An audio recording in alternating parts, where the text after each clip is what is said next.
नमस्ते, मैं वैशाली चौधरी। उम्मीद करती हूँ आप सब सेफ है, अच्छे हैं। तो मुझे कुछ पेरेंट्स ने कुछ सवाल पूछे हैं, जो है कि स्कूल कौन सा ऐप यूज करेंगे, ऑनलाइन एजुकेशन के लिए स्कूल कौन सा ऐप यूज करेंगे। उसके बाद उन्होंने पूछा है कि बच्चों की पढ़ाई के लिए हमें कौन से गैजेट्स यूज करने चाहिए। और सबसे इंटरेस्टिंग सवाल है कि बच्चे पढ़ाई के लिए कैसे बैठेंगे। तो डियर पेरेंट्स, आपके ये क्वेश्चंस के आंसर्स देने के लिए मैं यहाँ आई हूँ। तो सबसे पहला क्वेश्चन है कि स्कूल कौन सा ऐप यूज करेंगे। अब हर एक स्कूल का ऐप अलग रहेगा।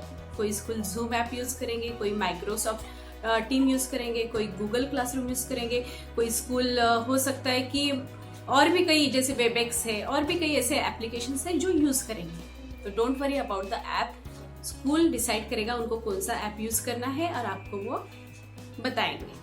सेकेंड क्वेश्चन है कौन सा गैजेट यूज करना चाहिए।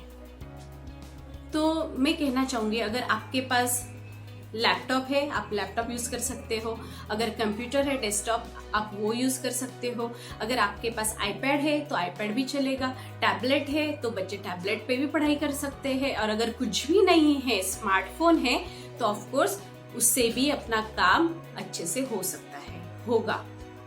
उसके बाद है अपना थर्ड क्वेश्चन जो है बच्चे कैसे बैठेंगे। ये सवाल मुझे बहुत ही अच्छा लगा है।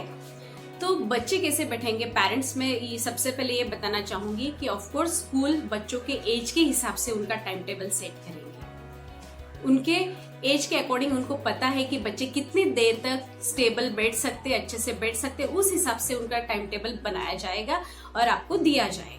उसके बाद है जैसे बच्चे स्कूल जाते हैं तो ऑफ कोर्स सुबह जल्दी उठ के फ्रेश होके नहा धो के स्कूल जाते हैं, वैसे ही घर में भी बच्चों को अच्छे से रेडी करना है, नहलाना है और उसके बाद उनको पढ़ाई के लिए मतलब ऑनलाइन क्लासेस के लिए हमें बिठाना है।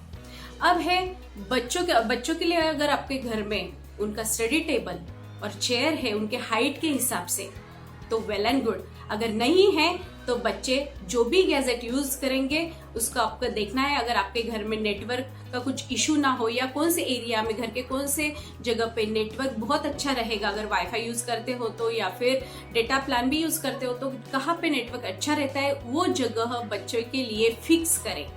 और रोज बच्चों की जगह चेंज नहीं होनी चाहिए, एक ही जगह फिक्स करके रखें। उस जगह पे बच्चे को आपको टेबल चेयर पे बिठाना है। अगर टेबल चेयर नहीं है तो बच्चा नीचे भी बैठ सकता है और सामने जो भी गैजेट यूज कर रहा है, लैपटॉप हो, मोबाइल हो या और भी कोई दूसरा गैजेट यूज कर रहा है तो उसके सामने स्टूल पे या कोई दूसरा अगर टेबल है, छोटा टेबल है, उस पे उसके हाइट के अकॉर्डिंग उसे एडजस्ट करके उसे रखना है। लेकिन अब गैजेट यूज करने में अगर आपके पास स्मार्टफोन भी है और लैपटॉप भी है या डेस्कटॉप भी है तो मैं कहूंगी लैपटॉप यूज करना बहुत सही रहेगा। क्यों? अगर बड़े बच्चे हैं और उनके पास हमने स्मार्टफोन दिया तो डेफिनेटली बीच बीच में वो व्हाट्सएप देख सकते हैं या कोई और दूसरे भी काम कर सकते हैं, तो उससे उनको डिस्ट्रैक्शन होगा। तो हमें ये चीज अवॉइड करनी है। इसलिए अगर आपके घर में डेस्कटॉप है, अगर लैपटॉप है तो हमें उनको वो गैजेट्स देने हैं। उसके बाद है कि बच्चों को बैठना कैसे है।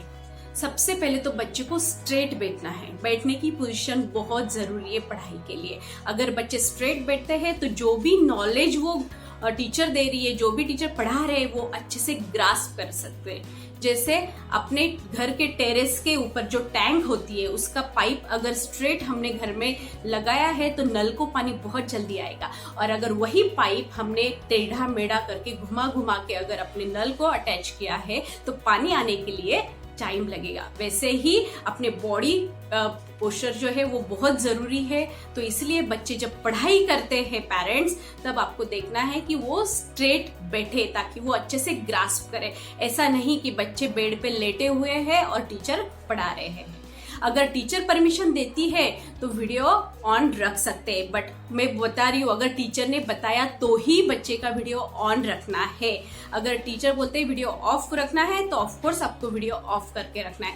और पेरेंट्स सबसे बड़ी रिस्पॉन्सिबिलिटी आपकी ये रहेगी, स्टार्टिंग के सिर्फ 1 या 2 दिन आपको बच्चों के साथ बैठना है कि आपको उनको बताना है कि बच्चों को जो यूजर आईडी या पासवर्ड दिया है वो लॉगिन कैसे करना है। उस क्लास में एंट्री कैसी करनी है, बस आपको ये बताना है। उसके बाद सबसे इम्पोर्टेंट है कि बच्चों को बताना है वो खुद को म्यूट करके रखे। यस, क्योंकि नहीं तो क्या होता है, इतने सारे बच्चे टीचर एट ए टाइम 30-40 बच्चों को पढ़ाएंगे और अगर उन्होंने या कुछ बच्चों ने खुद को म्यूट नहीं किया तो टीचर को वहां से सारी आवाज आएगी या दूसरे बच्चों को भी उससे डिस्टरबेंस होगा। तो आपको ये ख्याल रखना है और बच्चों को बताना है कि म्यूट कैसे करके रखना है, वीडियो कैसे ऑफ करके रखना है। एंड पेरेंट्स बच्चों की जगह अलग रखो पढ़ाई के लिए। ऐसा नहीं होना चाहिए कि एक साइड में मम्मी डैडी फोन पे बात कर रहे हैं और उसी जगह पे बेटा भी पढ़ाई कर रहा है, अपना बच्चा भी पढ़ाई कर रहा है, जिससे उनको डिस्टरबेंस होगा।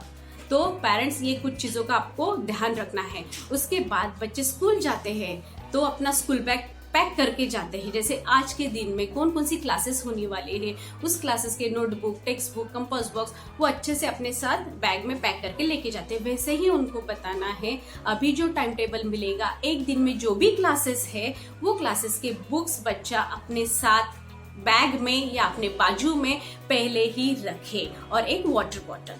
ऑफ कोर्स उनके टाइम टेबल में उनके लिए small break, long break teachers या स्कूल वो एडजस्ट करेगी ही, तो उसी ब्रेक के टाइम उनको खाना खाने के लिए देना है या स्नैक्स देना है। पढ़ाई भी कर रहे बच्चे तो आपको पेरेंट्स को बीच में डिस्टर्ब नहीं करना है कि बेटा थोड़ा सा ये खा ले, या फिर बेटा और कितनी देर तक क्लास चल रही है और अभी खत्म हुई क्या क्लास, कुछ प्रॉब्लम है क्या। ये सारे क्वेश्चंस आप बीच में बिल्कुल नहीं पूछोगे। इससे पहले या दूसरे दिन आपको उनको बताना है कि कैसे बैठोगे, कैसे सारे फंक्शन है उस एप्लीकेशन में वो कैसे यूज करने, इसका आपको ख्याल रखना है, उनको बताना है। बाद में अपने बच्चे बहुत स्मार्ट है, खुद ही बहुत अच्छे से हैंडल कर लेंगे। सिर्फ आपको उनको डिस्टर्ब नहीं करना है। जब उनकी क्लास शुरू होती है तो ब्रेक टाइम तक आप उनको डिस्टर्ब नहीं करोगे।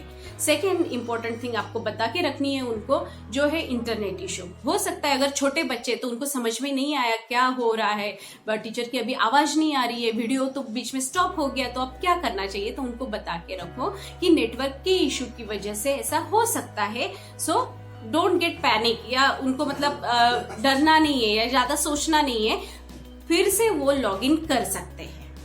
थोड़े मिनट के बाद, कुछ समय बाद फिर से वो ट्राई कर सकते हैं और फिर से वो क्लासरूम में वो एंट्री कर सकते हैं। तो पेरेंट्स ये चीजें आपको पहले ही बच्चों को बता के रखनी है और आपको हेल्प करना है और बच्चों को डिस्ट्रैक्ट मत करो। ये सबसे जरूरी चीज है। ऐसा ही समझो कि आपका बच्चा स्कूल में बैठा हुआ है, ब्रेक के टाइम में ही उनको खाने के लिए देना है। और सबसे इम्पोर्टेंट चीज जो मैंने बताई है, उनको बैठना कैसे है उस पर आप थोड़ा ध्यान दें। आई होप कि आपको आपके क्वेश्चंस के आंसर्स मिले होंगे। अगर आपको ये वीडियो हेल्पफुल लगा है, अच्छा लगा है, तो प्लीज लाइक करें and subscribe the channel. Thank you so much.